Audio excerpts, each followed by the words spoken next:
Anda masih bersama kami di Presisi Siang.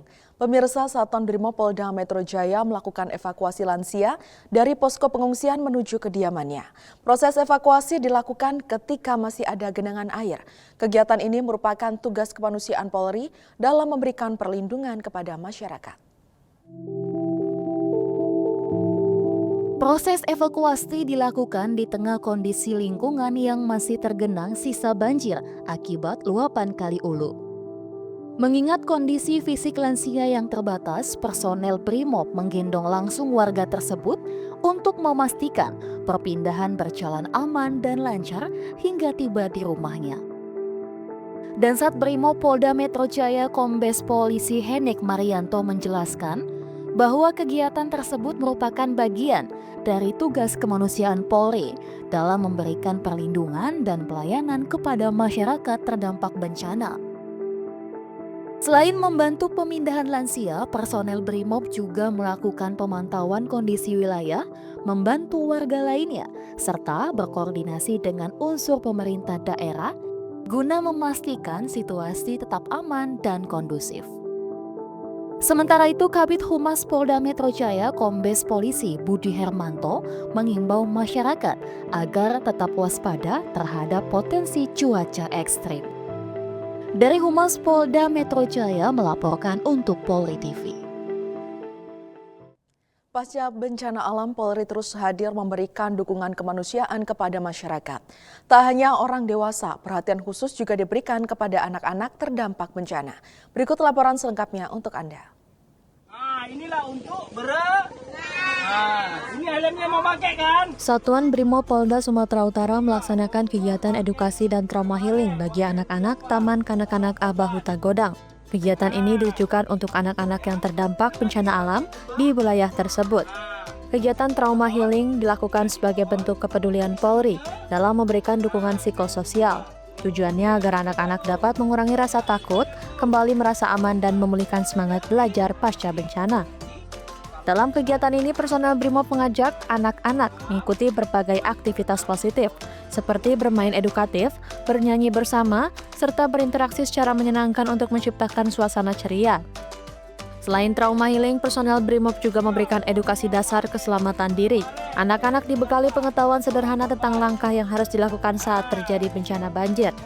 Kegiatan ini merupakan bagian dari peran aktif Polri dalam pemulihan kondisi psikologis masyarakat, khususnya anak-anak, sebagai kelompok yang paling rentan terdampak secara mental saat bencana terjadi. Kegiatan edukasi dan trauma healing ini mendapat sambutan positif dari pihak sekolah dan orang tua murid. Anak-anak tampak antusias dan ceria mengikuti seluruh rangkaian kegiatan. Melalui kegiatan ini diharapkan anak-anak terdampak bencana dapat pulih secara mental dan emosional. Polri menegaskan akan terus hadir, memberikan dukungan kemanusiaan, serta pemulihan pasca bencana. Dari Humas Polda Sumatera Utara melaporkan untuk Polri TV.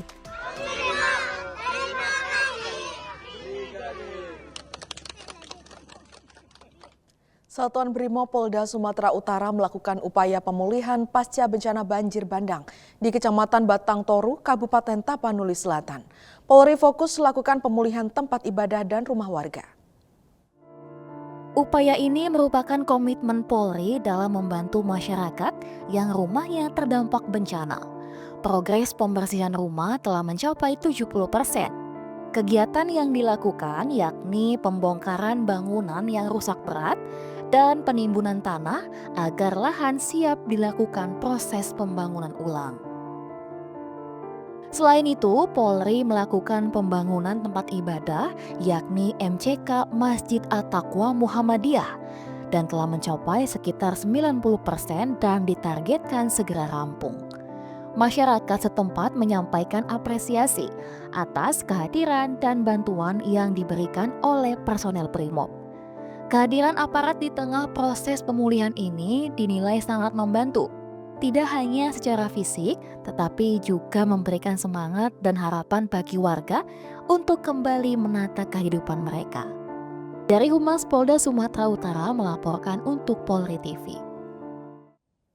Kepedulian Polri terhadap korban bencana dan kemanusiaan terus ditunjukkan saat meninjau banjirop di Kecamatan Sungai Tabuk dan Martapura Barat, Kabupaten Banjar. Kapolda Kalimantan Selatan Irjen Pol Rosyanto Yuda Hermawan memberikan bantuan biaya pengobatan kepada 2 anak yatim piatu korban kecelakaan lalu lintas, Felina Delvi dan Jailani. Keduanya menjadi korban laka lantas yang merenggut nyawa orang tua mereka 3 tahun lalu. Akibat insiden tersebut, keduanya mengalami kelainan fisik dan memerlukan penanganan medis lebih lanjut. Melihat kondisi tersebut, Kapolda Kalsel memberikan perhatian khusus berupa bantuan biaya pengobatan dan operasi gratis. Keduanya kini dirawat di Rumah Sakit Bayangkara. Selain penanganan fisik, Bayangkari daerah Kalsel juga memberikan trauma healing untuk memulihkan kondisi psikologis korban.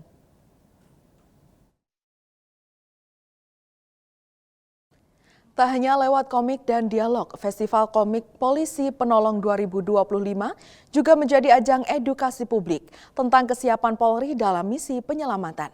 Salah satunya adalah Korps Sabara Bahar Kampolri yang membuat pameran terkait berbagai perlengkapan yang digunakan dalam melaksanakan tugas. Tak hanya lewat komik dan dialog, Festival Komik Polisi Penolong 2025 juga menjadi ajang edukasi publik tentang kesiapan Polri dalam misi penyelamatan. Salah satunya adalah Korps Sabara Bahar Kampolri yang telah membuat pameran terkait berbagai perlengkapan yang digunakan dalam melaksanakan tugas. Sedikit menjelaskan perlengkapan yang ada di satuan kami. Di sini ada katrol, ada seling, dan ada untuk tripodnya. Di sini digunakan untuk mengevakuasi korban yang di dalam sumur atau dalam keadaan yang memungkinkan untuk alat ini diterjunkan. Kita bisa lihat seperti ini contohnya. Terus ada pelampung. Pelampung ini kegunaannya untuk evakuasi SAR air. Contohnya pada banjir, dan di sini kita kebetulan kemarin habis dari Jakarta Utara untuk evakuasi banjir yang terdampak. Terus ada helm untuk safety, terus ada tali webbing, terus ada karabiner, ada figure eight, ada pull, ada pengaman lutut, terus ada harness, sarung tangan yang anti api, terus ada tali untuk kegiatan mountaineering atau vertical rescue, bisa digunakan juga untuk horizontal rescue. Dan ini ada tatakannya untuk tali, posisi tali biar aman atau dalam keadaan tidak tergores dengan benda yang bisa membahayakan tali tersebut. Di sini ada senso, biasa kita gunakan untuk memotong pohon tumbang yang ada di wilayah Jakarta. Di sini ada cutting untuk memotong bongkahan besi atau pohon bisa juga. Kebetulan alat ini sangat bermanfaat di kesatuan kami. Terus ada spider untuk membuka bongkahan pada bangunan dan bisa untuk memecahkan bata dan coran. Jadi untuk sekilas peralatan yang ada di kami, terima kasih, salam presisi. Presisi Siang akan segera kembali, tetaplah bersama kami.